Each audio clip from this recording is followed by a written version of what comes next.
જય સચ્ચિદાનંદ। અત્યારે આ ગાદીપતિ ગદ્દીપતિ સાબિત થયા શા માટે? અને આજે સનાતન ધર્મ સત્ય હોવા છતાં પણ આજે ખોટો સાબિત થાય છે શા માટે? એની એક મોટામાં મોટી ભૂલ હું તમને કહી દઉં। પરંપરા આપણી જે છે ને એ જ્ઞાનની પરંપરા છે અને જ્ઞાનની પરંપરામાં જ્યારે જ્યારે આ વિકૃતિ પેદા થઈ છે ત્યારે ધર્મ નષ્ટ નથી થતો, પણ ધર્મના ઠેકેદારો એની નિષ્ઠાને ખતમ કરે છે। નિષ્ઠા મારી ખતમ થઈ શકે, તમારી નિષ્ઠા ખતમ થઈ શકે, પરંતુ સત્ય નષ્ટ નથી પામતું। એની હું તમને એક ક્યાં ભૂલ થઈ છે અને કઈ ભૂલથી આ પ્રજા આ ભૂલનો ભોગ બને છે અને કેવી રીતે ભોગ બને છે અને કેવી રીતે લોકો ધર્મના નામે ધજાગરા કરે છે એનું એક સ્પષ્ટ તમને હું કહી દઉં। બિલકુલ શાસ્ત્રોક્ત વિધિ વિધાન પ્રમાણે સનાતન ધર્મની પરંપરા આપણને એવું કહેવામાં આવે છે,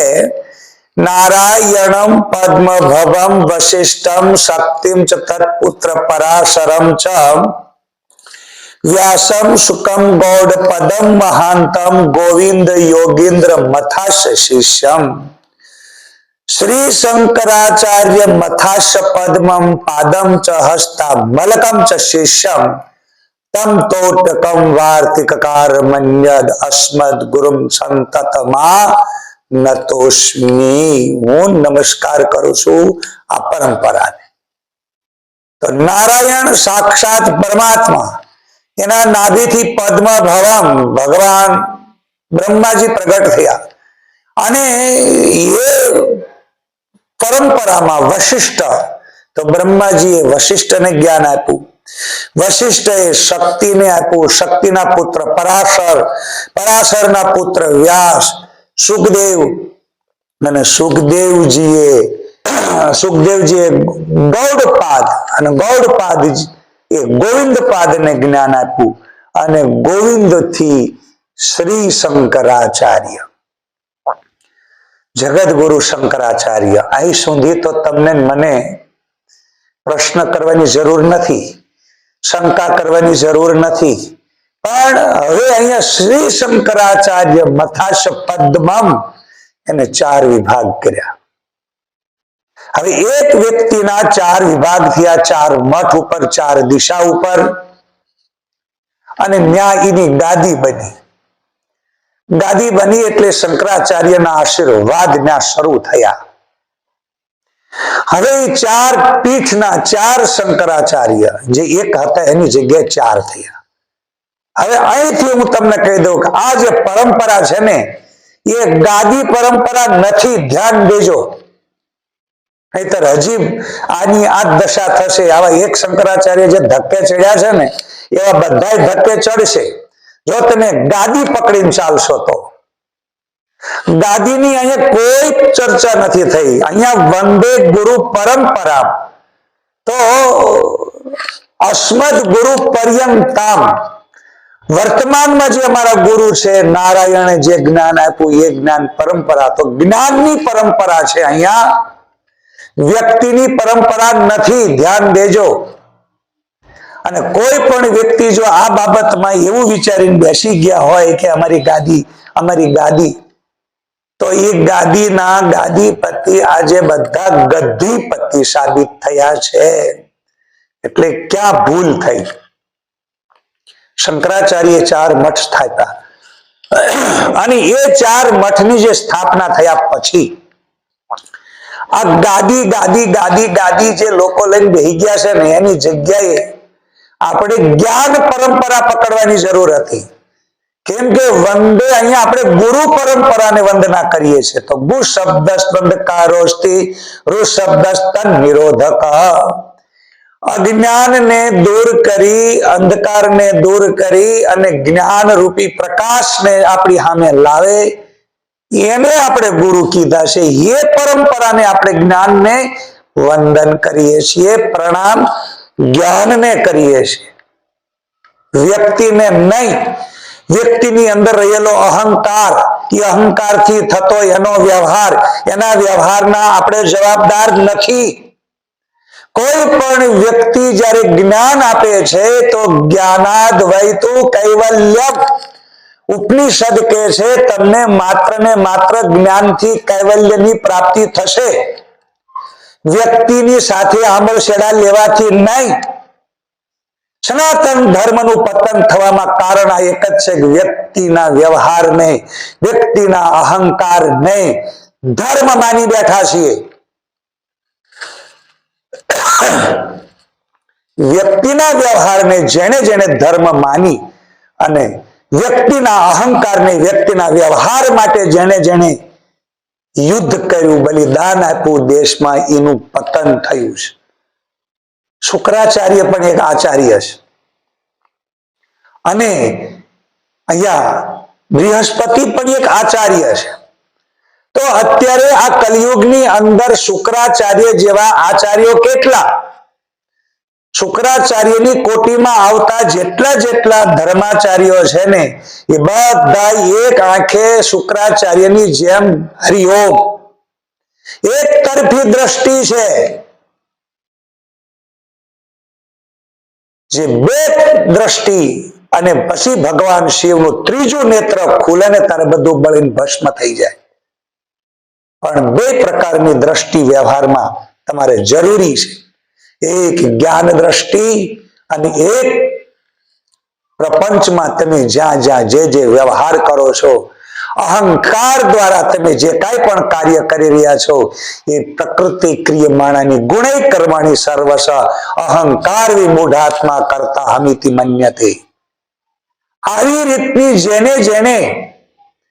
અહમ કરો બીતિ વૃથાભિમાન સ્વકર્મ સૂત્રે ગ્રથિતો હિ લોક જ્યાં જ્યાં તમે મેં અહંકારની પ્રવૃત્તિ કરી છે ત્યાં ત્યાં પતન થયું છે એટલા માટે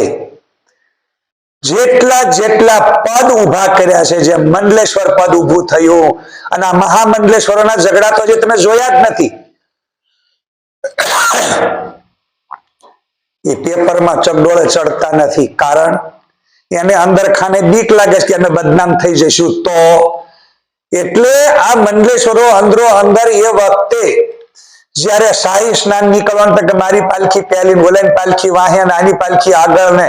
એ વખતે નાવા હારું થઈને આ મંડલેશ્વર બન્યા કે મારી પાલખીમાં મને ત્યાં નાવા લઈ જવા મળે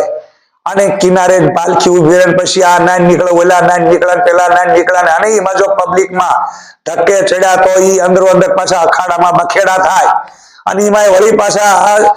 દક્ષિણા આપવાની હોય ભંડારા થતા હોય ત્યારે આને આય બેહાડ્યો ને આને આય બેહાડ્યો ને આને આમ કર્યું આ ધંધો ઉધડો લઈને બેસી ગયા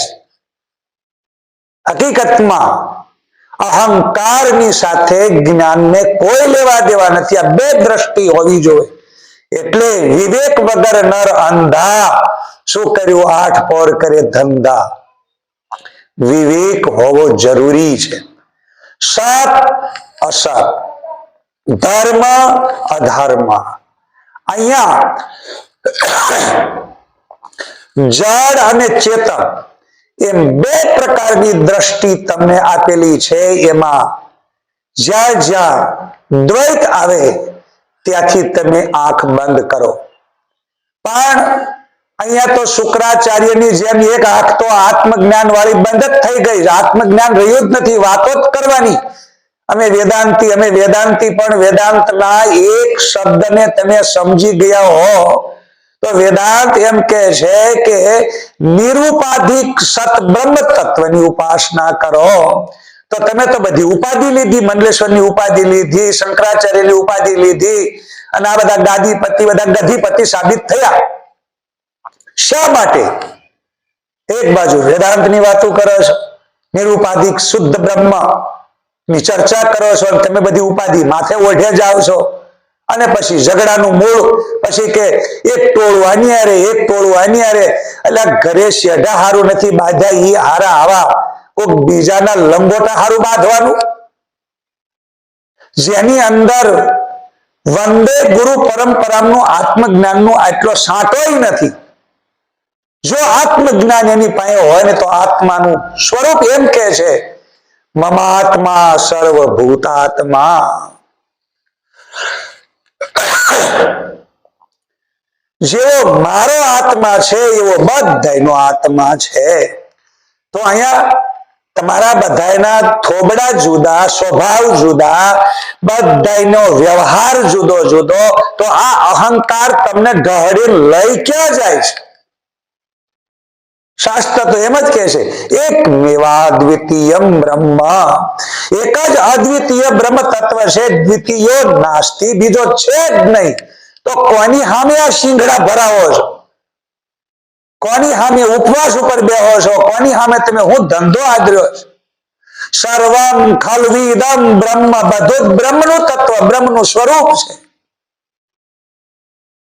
તો યાદ રાખજો સઠે સાઠ્યમ સમાચાર તમે અહંકારી છો તો તમને સામે બીજો અહંકારી દેખાય છે તમે જ્યારે પોતે પોતાની અંદર રોગથી ગ્રસિત છો તમને જ્યારે આંખમાં પીળિયો થયો છે ત્યારે તમને બધા યાદ રાખજો પીળા દેખાય છે એટલે આ કમળો આ પીળિયો રોગ એ બધાની આંખમાં અહંકારનું રૂપ લઈને બેઠો છે હવે અહીંયા એક પ્રશ્ન તમને મને એ થવો જોઈએ કે તો સ્વામીજી તમે આ બધું કહેવા બેઠા છો તો તમારામાં અહંકાર તો ખરો જ ને 100%. કેમ કે અહંકારથી અહંકારને કાપવાનું કામ થાય એમનેમ ના થાય લોઢાથી લોઢું કપાય હીરાથી હીરો ચળકાટ મારે પણ એક ઘટના બીજી કહું તમને કે લોઢાથી લોઢું કપાય એ વાત સાચી છે પણ એની અંદર વિનાશ થતો હોય ત્યારે એમાં બે હરખા ભેગા થાય તો વિનાશ ફેર થાય પણ એક ઘાટ ઘડતો હોય ત્યારે એ શંકરાચાર્ય એક જ હોય બીજો નહીં એની ગાદી ઉપર બેહવા વાળો નહીં એક વ્યક્તિ જ્યારે આપણને મંડળની અંદર ઈશ્વર તરીકે આપણે એને મંડલેશ્વર તરીકે આપણા મંડલા નામ ઈશ્વર આપણા બધાની વચ્ચે ઈશ્વર તરીકે આપણને માર્ગદર્શન આપતો હોય એની વાહે વાહે હવે એ મંડલેશ્વર છે તો આપણે મંડલેશ્વર બનીએ તો જે બને છે એ જે ઉપાધિ માથે લે છે એ બધાય આ સંસારની અંદર ભયંકર મૂર્ખામી કરી રહ્યા છે એક વાત હું તમને ચોખવટ કરીને કહી દઉં તમે રોડ ઉપર તમારી ગાડી લઈને જતા રોડ નો નિયમ છે કે ડાબી સાઈડ ચાલુ તમારી ગાડી 60-70 ની આજુબાજુ જતી હોય હવે રોડ સામે બીજા પણ વાહનો એવી રીતે આવતા હોય તમે નીતિ નિયમનું પાલન કરો છો કોઈ ભૂલ નથી તમારો કોઈ વાંક ગુનો નથી છતાંય પણ સામેથી આવતી ગાડી અચાનક કંઈક એને માલપા ગાડીમાં ચાલો ઓપ્શન આપણે એવું લઈએ કે એક દારૂડિયો ડ્રાઈવર હોય અથવા તો ગાડીમાં કંઈક ખરાબી થઈ હોય અને અથવા તો કંઈક રોડ ઉપર એવો ખાડો આવતો હોય ને ઓલા ડ્રાઈવરને ખબર ના રહી હોય કે સામે વાહન આવે છે અને એ આમ કંઈક નાનું મોટું હળવું આમ કાવું મારે અને કાવું મારતી વખતે તમે પણ સામે બરોબર સંયોગ ભેગો થાય તમારા બેયનો અને એવા વખતે ઓલે જેવું કાવું માર્યું સામે વાળાએ કાવું માર્યું તો ગુનો સામે વાળાએ કર્યો છે કઈ રીતે ગુનો કર્યો છે એના 3 ઓપ્શન મેં કીધા એક તો ગાડીની ખરાબી બીજું એને દારૂ પીધો હોય ત્રીજું કે રસ્તામાં કોઈ ખાડો એવો આવતો હોય એની સમજણમાં ગેરસમજથી એને ગાડીને કાવું માર્યું અને આવી રીતે કાવું માર્યું એટલે તમારી સાઈડ જે છે એ સાઈડ તરફ ગાડી એની આવી તો તમારી ગાડી એની આરે ભટકાય નહીં, એટલે તમે વિવેક બુદ્ધિ વાપરી બચવા માટે. હવે વિવેક બુદ્ધિ વાપરી અને તમે જેવા સાઈડમાં નીચે રોડ સ્પીડમાં એકદમ તો બ્રેક વાગે નહીં, ખાડામાં ઉતરી ગઈ, તમે ખાળિયામાં ઉતારી દીધી. ખાળિયામાં ઉતરતા ઉતરતા તમે બ્રેક મારતા, ગાડીને કંટ્રોલ કરતા, પલટી મારી, આ છે તે છે, સાવ સંભાળ લેતા, તોય તમને વાગ્યું, ગાડીને નુકસાન થયું, તમે બચી ગયા, એ સારી વાત છે. ન કરે નારાયણ કદાચ મૃત્યુ પણ થાય, સામે વાળો હેરાન કરે તો. પણ તમારી કોઈ ભૂલ નથી, તમારો કોઈ વાંક નહીં, ગુનો નહીં, તેમ ખાળિયામાં ઉતરી ગયા, તો એ બીજે દિવસે પેપરમાં શું આવે ખબર કે આવી હાલતમાં ગાડી ખાળિયામાં ઉતારી દીધી.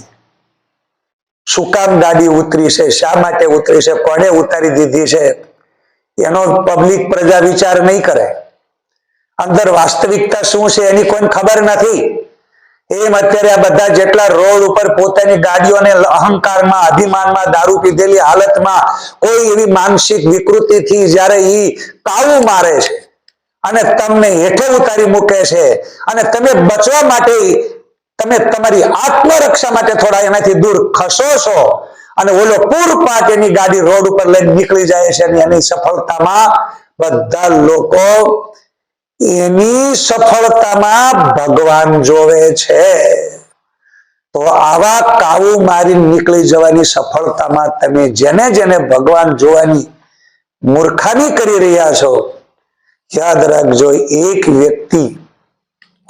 ખાડામાં ઉતરી ગયેલો જ્યારે ધીરે ધીરે વળી પાછો એ બહાર નીકળ, પાછો હાલતો થાય, વળી સામે કોઈક બીજો આવે, ત્રીજો આવે, પણ પેલો બચાવ કરતો કરતો જિંદગી નીતિ નિયમથી ચાલતો જિંદગી જીવતો વ્યક્તિ, એની જિંદગીની એ જે ધારા ચાલી રહી છે એની અંતર્ગત આવા જેટલા લોકો કાવા મારી મારીને એને હેઠો નાખે છે, તો નીચે પડવા વાળો વ્યક્તિ બદનામ થાય છે, અને ઓલો કાવું મારીને જવા વાળો વ્યક્તિ સફળતાના શિખર સર કરતો હોય એવું તમને દેખાય છે. પણ નહીં, બહુ મોટી ભૂલ કરો છો.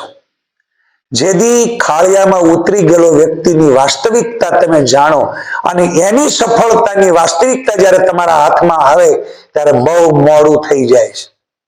એટલે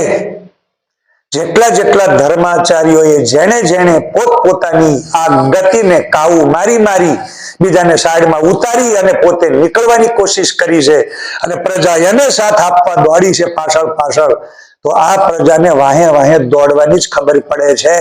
પણ એક સમર્થ એવા ગુરુ, જેમ માન લો કે અખંડાનંદ સ્વામીજીએ કીધું કે તારામાં તેજ છે તેનું છુપેલું, તારું છે તેજ સૂરજ ચાંદમાં, શાને ચિંતા. તો હું કામ કોકની વાહે વાહે દોડવું છે? અરે ત્યાં સુધી કીધું દીનતા ને હીનતા દૂર હટાવો, આત્મશક્તિ જગાવો જીવનમાં, શાને ચિંતા કરે છે તું મનમાં. તો શું કામ કોકની વાહે વાહે દોડો છો? તમારા આત્મા પર તમને પોતાના ઉપર ભરોસો નથી કે હું કોણ છું? તો મમાત્મા સર્વભૂતાત્માનો બોધ આપનાર આ સનાતન ધર્મ, તમારો આત્મા મારો આત્મા એક છે. તો કોકની વાહે વાહે દોડવાનો મતલબ શું છે? એટલે માધવાનંદ સ્વામીજીએ પોતાનો ફોટો પણ પૂજવાની ના પાડી. તમે મારી પાછળ નહીં, તમે પોતે પોતાની વાસ્તવિકતાને સમજો. તમે તમારું સમજી ગયા તો આપ ભલા તો જગ ભલા, આપ બુરા તો જગ બુરા. એટલા માટે જીવનની અંદર આ જ્ઞાન એ પરંપરા છે. તો જ્ઞાનની પરંપરાને વંદન કરવાના હોય છે, વ્યક્તિના વ્યવહારને, વ્યક્તિના અહંકારને નહીં. તો વિવેક બુદ્ધિની જે આંખ છે, એ એક આંખ શુક્રાચાર્યની ખુલ્લી છે, એ અહંકારની ખુલ્લી છે, એટલે એ રાક્ષસના અસુરના ગુરુ કહેવાયા. હવે જે અસુરના ગુરુ કહેવાયા છે એ શુક્રાચાર્યની એક જ આંખ છે. એમ આ ધર્માચાર્યોની અત્યારે આ શુક્રાચાર્ય જેવી દશા થઈ છે. બોલ સચ્ચિદાનંદ ભગવાન કી.